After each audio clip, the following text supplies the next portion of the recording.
Aujourd'hui, nous allons répondre à une question qui concerne le porc, à savoir, est-ce qu'un chrétien aujourd'hui a le droit, selon la Bible, de manger du porc? Alors, il faut faire très attention parce que cette question qui est souvent posée par les musulmans aux chrétiens tend à les faire culpabiliser sur le fait qu'aujourd'hui, ils mangent du porc alors que dans l'Ancien Testament, il est inscrit que nous ne pouvons pas manger du porc. Seulement, il est intéressant de noter que jamais il n'est mentionné justement de la part des musulmans tous les autres animaux qui sont interdits. Il y a une très longue liste d'animaux qu'eux-mêmes mangent, qui ne sont pas interdits dans l'islam, et qui ne posent visiblement pas de problème. Mais on ne sait pourquoi les musulmans ont choisi de mettre le doigt sur le porc. Alors nous allons répondre à cette question, puisque c'est une question qui est posée, et donc elle mérite une réponse. Et nous allons comprendre dans un premier temps pourquoi est-ce que le porc et d'autres animaux, il est important de le noter afin de rester honnête intellectuellement et de ne pas faire preuve d'hypocrisie en ne citant que le porc alors qu'il y a une très longue liste d'animaux dans l'Ancien Testament qui sont interdits. Nous allons voir pourquoi ont-ils été interdits par Dieu.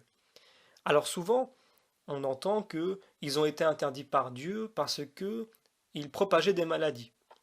Quand on se rend compte, quand on regarde la liste, que certains animaux propageaient des maladies plus que d'autres, mais certains animaux qui étaient autorisés le faisaient aussi. Il y a donc très certainement une autre raison.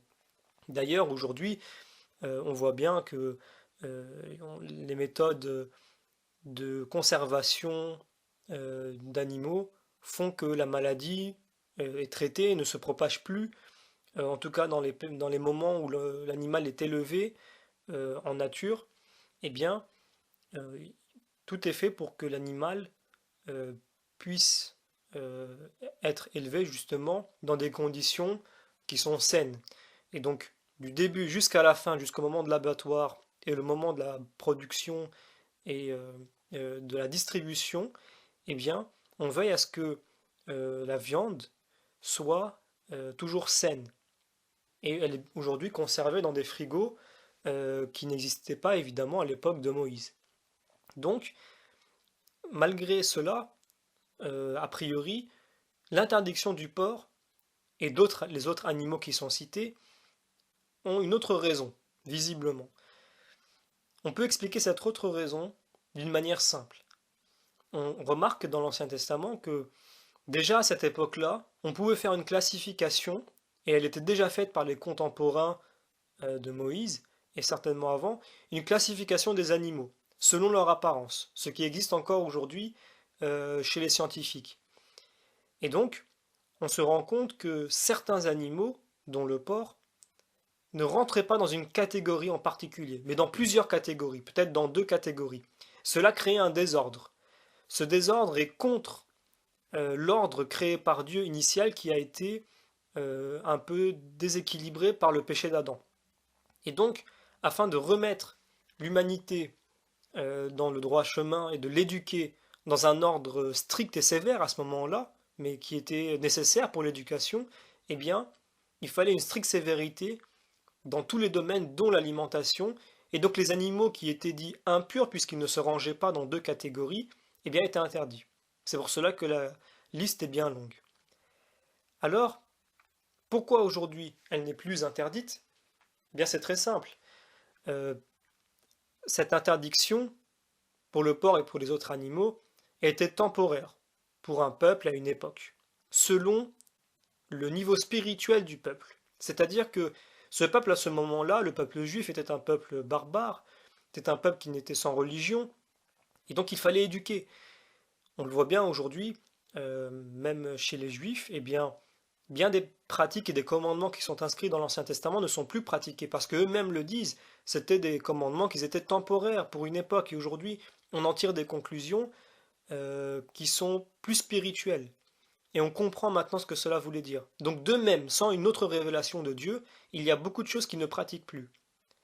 De la même manière pour le chrétien, et cela a été justifié par le Christ dans un premier temps, eh bien, nous pouvons manger de tout. Nous pouvons manger de tout parce que, euh, comme l'a dit Jésus, ce n'est pas ce qui entre dans le corps qui souille l'âme, mais plutôt ce qui en sort. Parce que ce qui rentre, donc il est question de la nourriture, eh bien, il finit par sortir. Donc il finit par sortir lorsque nous allons aux toilettes notamment. Mais par contre, ce qui sort de notre cœur, les méchancetés, les mensonges, les railleries, les commérages, les insultes, les moqueries, etc., eh bien, ce sont ces choses-là qui sont nocifs pour le corps, qui sont nocifs pour l'âme plutôt, parce que elles détruisent l'âme. Elles enlèvent la sainteté de l'âme et elles nous éloignent de Dieu. Et donc, c'est bien ces choses-là qui sont vraiment, véritablement dangereuses pour nous, et non pas le fait de manger telle ou telle viande. Ensuite, il est important de noter que, de nouveau, Saint Pierre, à un moment donné, lorsqu'il mangeait, a reçu, c'est un récit qui est dans l'Acte des Apôtres, au chapitre 10, il me semble, eh bien, il reçoit une vision de la part de Dieu qui lui montre tous les animaux de la terre. Et il lui dit, il t'est permis de manger de tout. Et Saint Pierre répond, mais je n'ai jamais mangé d'animaux impurs, je n'ai jamais été souillé par le fait de manger des animaux impurs. Eh bien, le Seigneur lui répond très simplement, eh bien, les choses que Dieu a purifiées, ne les tient point pour souiller. Et cela arriva jusqu'à 3 fois, et puis le vaisseau se retira au ciel. C'est donc le verset 15 et 16 du chapitre 10. Et donc on comprend bien que Jésus a retiré cette interdiction parce qu'elle n'avait aucun sens sur le plan du salut, sur le plan de comment l'homme doit agir envers Dieu et envers son prochain. Cela n'avait aucune incidence. Eh bien, on le comprend maintenant. On le comprend bien puisque c'était, encore une fois, un commandement pour une époque, pour un peuple, à un temps donné, selon le niveau spirituel de ce peuple juif. D'ailleurs, c'est une offense, je trouve en tout cas assez grave, que de dire que Dieu crée des animaux qui sont impurs. Cela voudrait dire que des créations de Dieu sont impures. Elles ne le sont pas. Elles étaient impures à la consommation selon un critère qui voulait rétablir un ordre sur Terre. Et donc une stricte séparation entre les différentes classes d'animaux qui symbolisaient une stricte séparation en fait euh, de l'ordre établi par Dieu. C'est-à-dire que nous avons d'un côté, comme à l'ancienne époque, euh, comme on peut le voir dans le récit du déluge de Noé, où des animaux purs et impurs rentrent dans l'arche. Évidemment, ce récit aujourd'hui, d'un point de vue symbolique, on comprend que l'arche représente l'Église. Et cette Église voit venir en son sein des personnes pures et impures. Cela veut dire des personnes qui, si on prend le regard juif de l'époque, des personnes qui sont juives et des personnes qui sont païennes. Et donc cela est une grande nouveauté. Et à ce moment-là, c'est aussi la volonté, lorsque Dieu apparaît à Saint Pierre, de lui faire comprendre que, comme les premiers seront les derniers, eh bien, il y aura des païens qui rentreront dans l'Église de Dieu avant les Juifs.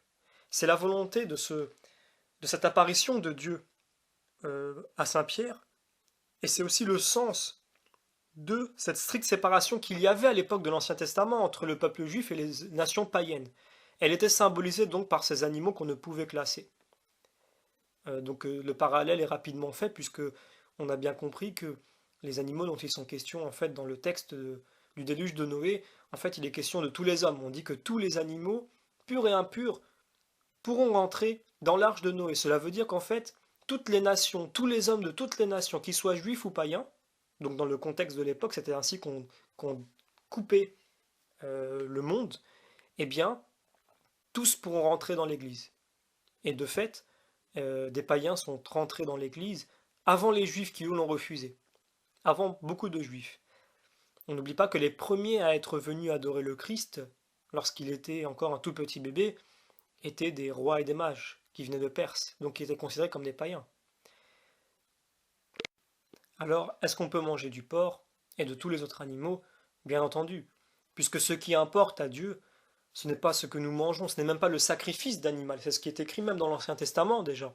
C'est écrit, je me semble, dans le livre des psaumes, que ce qui intéresse Dieu, ce n'est pas le sacrifice d'animaux, mais c'est le sacrifice du cœur. C'est-à-dire un cœur qui soit humble et charitable, un cœur qui soit contrit, qui soit prédisposée à recevoir l'amour de Dieu. Et donc une personne qui est orgueilleuse, méchante, et qui ne mange pas de porc, ne sera pas sauvée, puisque c'est l'orgueil qui va lui fermer le royaume des cieux, qui est la négation de la charité, et ce n'est pas le fait de ne pas manger du porc. Et de la même manière, quelqu'un qui mange du porc et de tous les autres animaux, et qui a un cœur pur et humble, et qui aime son prochain, sera sauvé. C'est une évidence même aujourd'hui. Au niveau de la maturité spirituelle de notre humanité aujourd'hui, de l'époque, pour un chrétien, c'est tout à fait évident. Aujourd'hui, la question se repose parce que beaucoup de musulmans la posent aux chrétiens. Ils disent, mais pourquoi vous mangez du porc alors que dans l'Ancien Testament, c'est écrit que vous ne pouvez pas. Et donc ils oublient d'indiquer qu'il y a d'autres animaux qui sont interdits aussi, mais qu'ils ne citent pas parce que cela ne les arrange pas. Et ils ne comprennent pas la raison pour laquelle le porc est interdit. On vient de l'expliquer dans cette vidéo. Et ils ne comprennent pas pourquoi aujourd'hui ça ne l'est plus. Tout simplement parce que le fait de manger ou de ne pas manger tel ou tel animal n'a aucune conséquence directe aujourd'hui sur notre chemin vers la vision béatifique, vers le paradis. Je rappelle, le but de tout chrétien et de tout homme qui se dit croyant, c'est un jour de pouvoir vivre avec Dieu, le voir, c'est-à-dire entrer dans l'éternité de Dieu, dans son amour et dans sa paix. Eh bien, pour être, pour être avec Dieu et voir Dieu, il faut être comme Dieu. C'est ce que nous dit Moïse, c'est ce que Dieu dit à Moïse dans l'Ancien Testament. Il dit personne ne peut voir Dieu sans mourir. C'est-à-dire personne ne peut voir Dieu sans mourir à soi-même, sans être complètement humble, contrit de l'intérieur. Et donc, ce sont l'exercice de charité, ce sont ces sentiments d'empathie pour son prochain qui font que nous serons sauvés parce que nous développons des qualités qui sont semblables à Dieu. Et donc, celui qui devient comme Dieu peut voir Dieu parce que il a les mêmes qualités que lui, sinon il ne peut pas le voir, il ne peut pas rentrer dans le royaume des cieux. Et donc on comprend bien évidemment que le fait de manger ou de ne pas manger de tel ou tel animal ne change absolument rien, puisque ce qui compte, c'est l'humilité, la charité, l'empathie, l'amour de son prochain, l'oubli de soi-même pour son prochain, et rien d'autre. Rien d'autre ne compte ni sur le plan alimentaire, ni sur le plan sanitaire.